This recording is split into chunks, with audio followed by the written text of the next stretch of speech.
You've seen it before. Someone strides into a room and suddenly the atmosphere shifts. No need for loudness, no need to compete for attention. And when they finally do speak, everybody pays attention. Their voice is steady, measured, and articulate, like arrows hitting the bullseye. Others lean closer. They'll recall what was said long after the exchange is over. Then there's you, talking more, explaining more, trying harder, and somehow your words slip into the background. You see their silence earn respect, while your noise gets overlooked. You start to ask yourself, what do they have that I don't? Is it confidence, charisma, a secret technique? No, it's weight. Because the most powerful people in any room are not loud. They are grounded. Their power does not come from performance, but from presence. Most assume attraction is about addition. Be smarter, be funnier, be more. But the Stoics understood the opposite. Real attraction is subtraction. Remove the noise. Remove the need for approval. Remove the impulse to fill every silence with something clever. Marcus Aurelius once wrote, "Waste no more time arguing what a good man should be. Be one." It applies equally well to how you communicate. Don't perform interest. Be interesting. Don't try to impress. Just be real, because when you stop trying to get attention is exactly when you start getting it. Today, we will talk about 6 timeless Stoic principles, 6 simple phrases that change how people listen to connect and remember you. So let's get started. Phrase 1, tell me more about that. Imagine this. You're seated opposite someone at a cafe. They're informing you of a dream, something small, something fragile. Maybe they've only recently started painting again after years of silence. Or maybe they're ready to learn guitar at last. Head nod, smile, and then, if you're like most people, dive in. Oh, I used to paint too. You have to try this way they taught me. Or worse, you begin talking about yourself. You didn't mean to be the center of attention, but you were, and then poof, the bond disappears. Many people consider conversation to be talking, but the Stoics knew true connection starts when you stop acting and start listening. Marcus Aurelius once wrote, "If any are in error, enlighten them gently and make them see their mistake. But if you can't, blame yourself or no one else." That is the heart of Stoic communication, not to win, but to learn. Now imagine doing this differently. They say, "I have been learning guitar." You hesitate. Look them into the eyes and respond with just a palavra. "Tell me more about that." Then you stop talking. No clever follow-up. No story about yourself. Just curiosity. Real, quiet, unhurried curiosity. And something powerful happens. They lean in. Their voice grows alive. Their story opens. Because you've just done something that most people never do.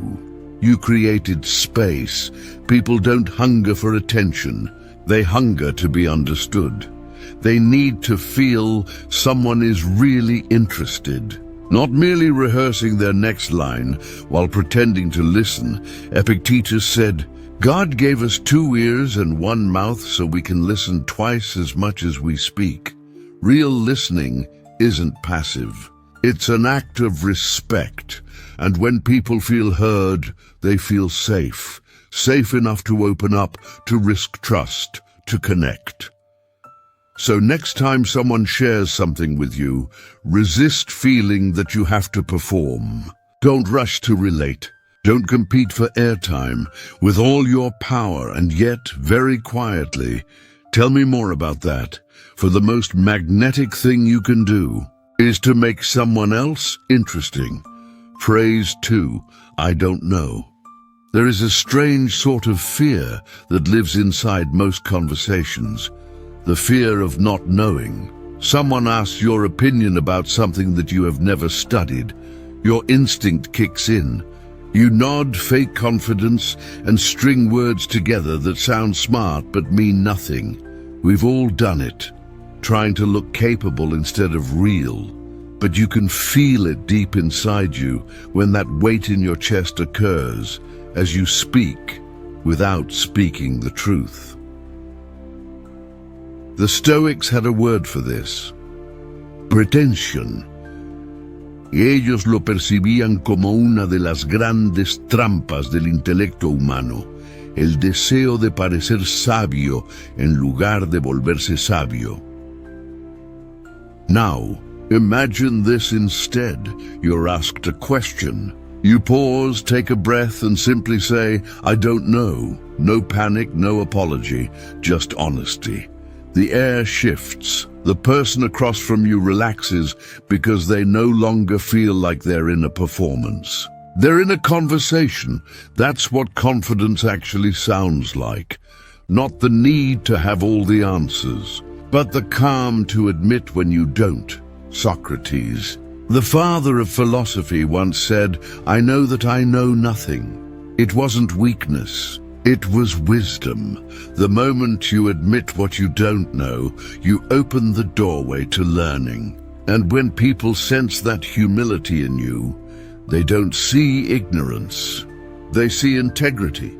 Fake certainty pushes people away. Honest humility draws them in. When you say, "I don't know," you are not lowering your value. You are raising your credibility. Because now, when you do speak with conviction, your words have weight.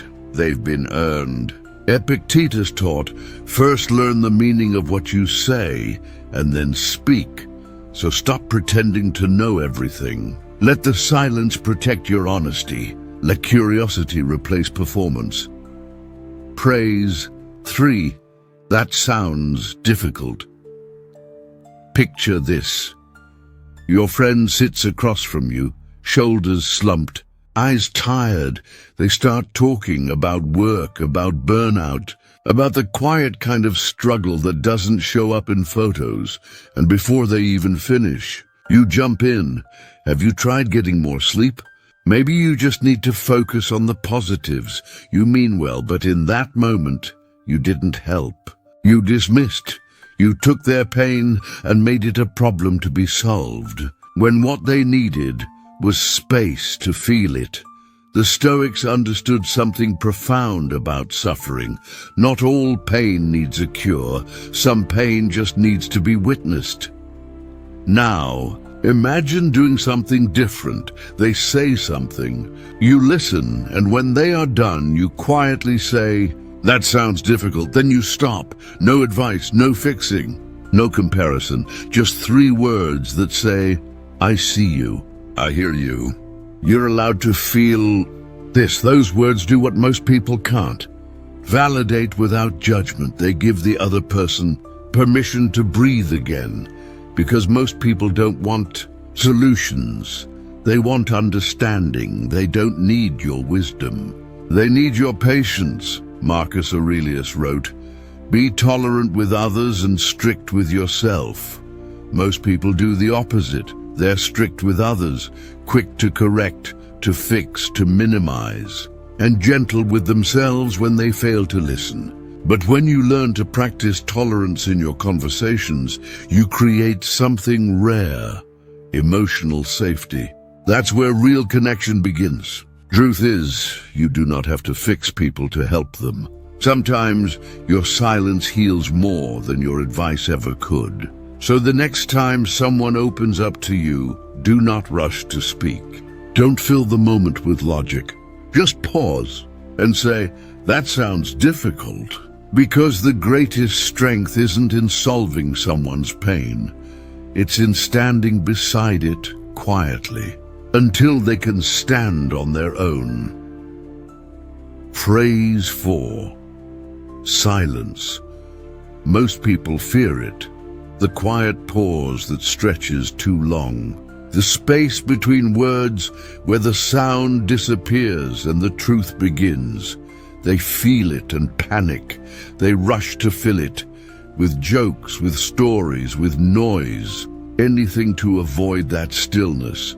But here's what the Stoics knew. Silence isn't emptiness, it's power. Imagine this. You're in a room full of voices, people competing to be heard. Their words stacking on top of each other until everything blends into a blur of sound. And then, one says nothing. They just sit there, calm, composed, grounded. They don't speak unless they have something to say. And when they finally do, everyone listens. That's the paradox of silence. The quieter you become, the more your presence fills the room. Seneca wrote, "Silence is a lesson learned from the many sufferings of life." He realized that people who have genuinely faced themselves have no longer feared quiet, because silence isn't the absence of connection, it's the space that allows connection to happen. When you're comfortable with silence, your pauses start to mean something. Your thoughts land deeper. People await your words, for your restraint gives them weight. But silence also reveals truth about others and about yourself. You only notice when you stop talking, who interrupts, who gets uncomfortable, and what thoughts arise within you when all is quiet. Most talk to escape themselves. They speak not because they have something to say, but because they can't stand the noise in their own head. But those who master silence, they've long since made peace with that noise. So practice it. Resist the urge to fill every pause when you feel it. Let quiet moments stretch. Breathe, because silence is not weakness. It's the signal that you've stopped needing to prove your worth with words. And when you finally learn to speak from silence, every word you utter carries the weight of your presence behind it. Phrase 5. I appreciate you. In a world where it's all about proving how good one is, few feel seen. They show up, they help, they try, and life keeps moving, as if nothing had happened. At work, they are a function. At home, a responsibility, a role to play everywhere else. And after a while, the invisibility starts to hurt. That's why this simple phrase, I appreciate you, is so powerful. Not, I appreciate what you did, not thank you for helping me, to just thank you so much, because those 3 words don't praise the action. They honor the person. Imagine this. Someone shows up for you again, not out of obligation, but because they want to. They listen when you fall apart. They stand beside you when no one else does. You might just say, thanks for being there. It's civility. It's what's expected. But when you look them in the eyes and say, I appreciate you, everything changes. They stop. They breathe deeper, because suddenly they are not just being thanked. They are being seen. Marcus Aurelius started many of his mornings with the reminder to observe the goodness in people, not the utility value, but their nature. He wrote, when you arise in the morning, think of what a privilege it is to be alive, to breathe, to think, to enjoy, to love. That's what this phrase does. It brings you back to that privilege of seeing others clearly. Appreciation is common. Recognition is rare. And in a world of people who treat others like transactions, seeing them as human makes you unforgettable. But here's the key. Don't say it cheap. Don't throw it at small favors or casual moments. Save it for when it matters. When anyone exhibits loyalty, character, and consistency. When you feel appreciation, say it loud and slow. I appreciate you, because real gratitude builds what performance never can. Loyalty, trust, and connection. Anyone can say thank you, but only those who really see others say, I appreciate you, and mean it. And that kind of recognition, it doesn't only touch the heart, but leaves a mark on the soul. Phrase 6, no. It's the shortest word in the language and the most difficult to say. We are raised to believe that kindness is agreement, and goodness means availability. We learn to smile, nod and say yes, even as our body tightens, even as somewhere in our head whispers no. Someone wants your time, your energy, your physical presence. And before you even stop to think about it, should you be thinking about it, the word yes is already out of your mouth. You tell yourself it's harmless, but every extraneous yes is a silent betrayal, not of them, but of you. Marcus Aurelius warned, if it is not right, do not do it. If it's not so, you don't say it. That includes the words you spill too easily. For every time you say yes when you should say no, every time you commit to something and back out, whenever someone has your attention and believes that you understand what interests them more than your own. For all of these times, the cost is great, that your peace can be loaned, that your boundaries are flexible. They just have to push hard enough. Now imagine this instead. Someone makes a request. You pause, you breathe, and you simply say no. No apology, no excuse. No phony story about being too busy, just honesty. Calm, final. The air shifts. They might be surprised, maybe even disappointed. But there is something more beneath that momentary discomfort. Respect. Because you can respect a boundary only if you can feel it. Epictetus said, learn the meaning of your words before you speak. To say no with meaning is to actually say yes to something higher. Your time, your focus, your priorities, your peace. And that's not selfish. That's Stoic. Boundaries aren't walls. They are doors. Doors that determine who gets access to your hard-earned energy. And here's the paradox. The more you say no to what doesn't matter, the more you can say yes with confidence and good cheer to what does. The people who matter won't walk away if you say no. They might even respect you more, because no one trusts someone who can't even protect their own time. So practice it. Say it cleanly. Say it calmly.